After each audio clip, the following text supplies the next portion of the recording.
So the great thing about buying food in season is that one, you're going to get it at a really good price because seasonal food is generally inexpensive. I mean, if you're buying strawberries in season, and for us in Florida, that means that around February, March, April is when our strawberries come in season. That's when local farms are growing them.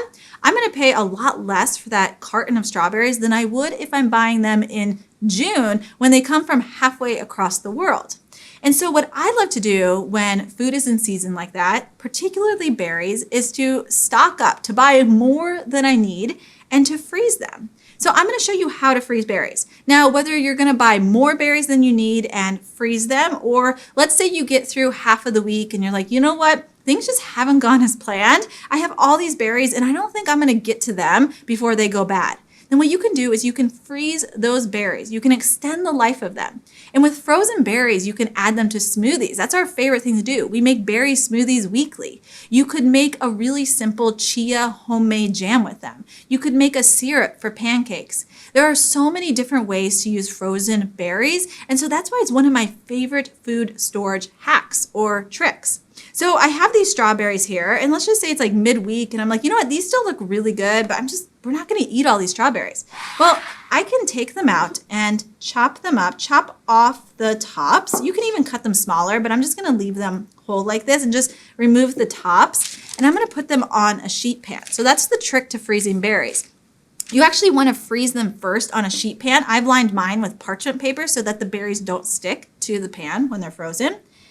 And that way, they don't clump together. Because if you just freeze the berries just like this as is, you just dump them into a bag and freeze them, you're gonna end up with a giant icicle strawberry, basically. It's gonna be all clumped together. So that on Wednesday morning when you go make your smoothie, it's gonna be a pain to have to break those strawberries apart. So instead, we are just going to, left a top on there.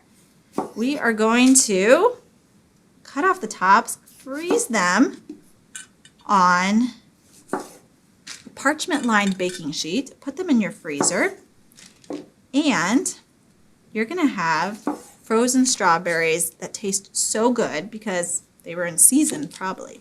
Okay, well, I'm not gonna walk through all of these strawberries, but instead, the magic of TV, I'll show you after you put those in the freezer what they're gonna look like. So here I have my frozen berries. I already did the hard work. I already chopped off the tops. I already froze these. So this will generally take maybe 1 to 2 hours for them to fully freeze.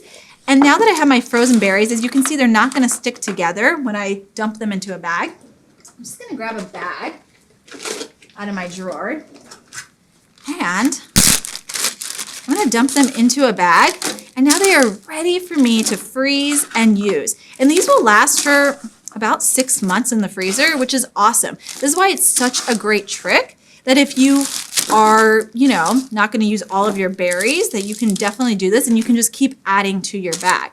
You can also do this with bananas. So if you find that your bananas are looking like they're going to go brown pretty quick and you don't want to make banana bread, you can cut them up, slice them up, lay the slices on a parchment lined baking sheet, freeze them, and then add them to a bag as well, which you can use to make smoothies and a few other things. Okay, so let me go add these berries now to my freezer so we can enjoy them for smoothies later in the week.